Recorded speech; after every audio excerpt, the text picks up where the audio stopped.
Alright guys, so welcome back to the channel. We're about to replace some shocks on this thing, but I figured it'd be a lot easier to go ahead and take the deck plate off. So I pulled this back deck plate off. I've got, see, the issue here is these bolts have stripped out, and I figured it was better to just take that off now, because if any part of the deck plate needs to come off, it's mainly this back section when I need to repair things like wiring harness, or like this thing here, this overinflate, you know, the valve is a little bent here. I could go in and grease it up a little bit, kind of make this a little better. I have a little bit better access than sitting down there and getting stuff in my eye the whole time. So took the deck plate off.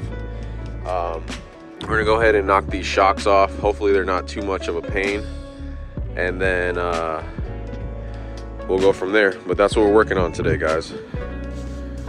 All right guys, so I would say the easiest way to do this is try to get that bottom bolt before you go for the top.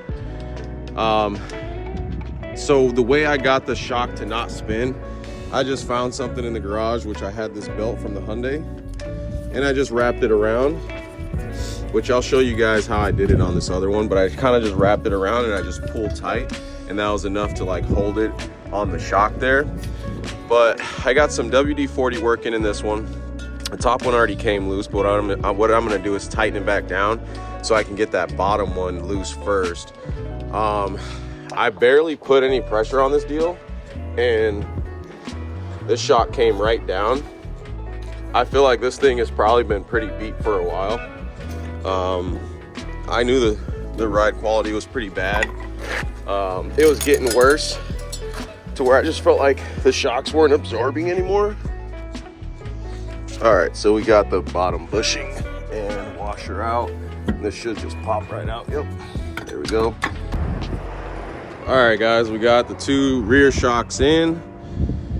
It wasn't too much of a pain. I ended up getting a filter wrench out to basically squeeze the shock to get the old ones off, because it was just, that belt wasn't doing enough. And then once I pulled this bad boy out, it was all good. So we got these two out, and I'm gonna try to go in and try to tackle the ones up front. I'm not looking forward to it because I'm not taking this deck plate off right here.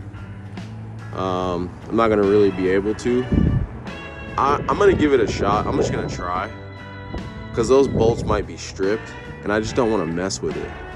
But maybe I'll give it an attempt to take that mid section of the deck plate off and then go from there. But I'm about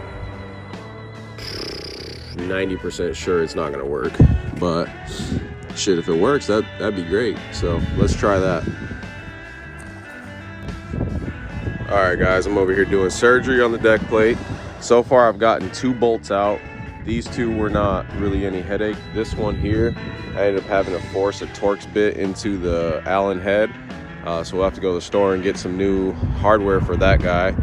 I'm just trying to be real easy on it, but it's looking like it's gonna come out just fine, hopefully.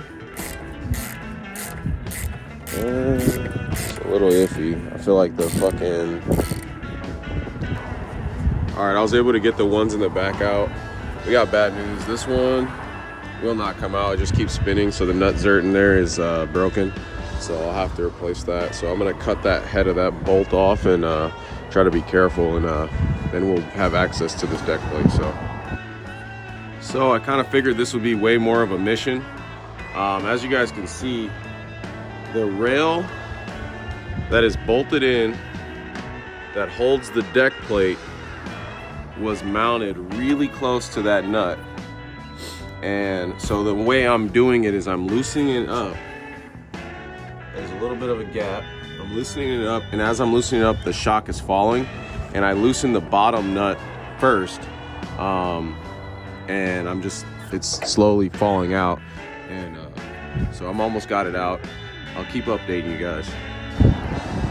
All right guys, we were able to get the new shock on. We got one more left. It actually wasn't too bad. I basically was able to pull the shock up slowly and then feed the bushing on. I wasn't able to put a new bushing on, so I used the pre-existing one because this one has been smashed, so it was able to fit. I bet if I was able to smash the new ones down a little bit, compress them, then I might have been able to use a new one, but this one's still fine. I was able to slowly push the body of the shock, or the threads, into this stuff as I had it in place. And then the nut, I just like spun the nut and the body of the shock into the nut, and then I was able to just like tighten everything up there, and then I tightened the bottom. So this thing is good to go. All right, that's the back piece of my deck plate. I was able to find enough nut zerts and fix the nut zerts that were wallowed out and stripped. So we got one new one there, one new one there, and then the other two are on the deck plate. So I'll be able to slide this guy back on, and should be no problem. I was also able to find another nut zert to fit this guy here. So we now have all the nut zerts working in this inner section, so that's good. So if we ever need access, those should work. And then I just need bolts for this one right here, and then we're good to go. So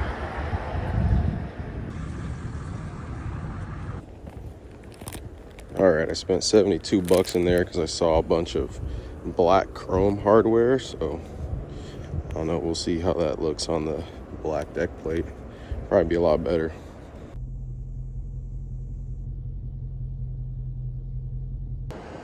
All right, guys, so we're back at the house. I ended up putting the two that I had there. So let's go ahead and assemble the rest of the stuff and kind of see how it looks. I'll eventually take these off. I'm just nervous to take them off because I know they're stripped.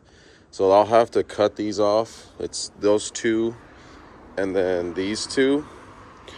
And then I'm gonna have to pull the deck plate off, and then I'll redo this and put new nut zerts inside of there.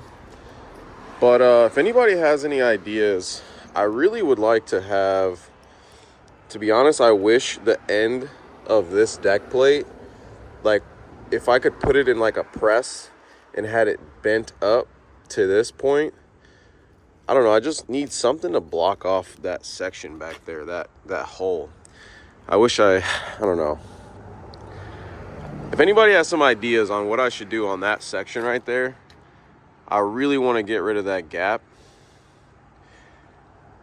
But you can't get rid of that gap and like do anything on the deck plate, because then you'll like, you know, the cab is riding separately from the frame. So you'll need like a block off plate mounted back there somehow. I don't know. I'm gonna have to figure something out because I really want to block that stuff off back there. Anyways, let's assemble these bolts and get the rear deck plate back on. All right, deck plate's back on fully. The black chrome, I don't know, I don't like it as much as I thought I'd like it. I mean, it's okay, I like the bolts, but there was a thread that didn't actually work. I don't know if the thread's messed up or maybe it's a different pitch, but that one right there is not gonna have a bolt in it for now. At least I got this rear one, so the rattles are kind of gone. I'll probably just keep the chrome, and if not, maybe do a different style. I don't know, these button heads are cool because, I mean, from the factory they kind of have something like that right there. So I mean, these are fine, but I'll just keep the chrome ones. So I'll probably order those online, just a 3/8 chrome. But anyways, I got a couple more things to do. I got to grab the sheets out of there and the pillowcases and stuff like that. I'm gonna go through and tighten up all these bolts on this back panel because I remember them rattling. And other than that, we're just chilling, man. Today's Sunday, so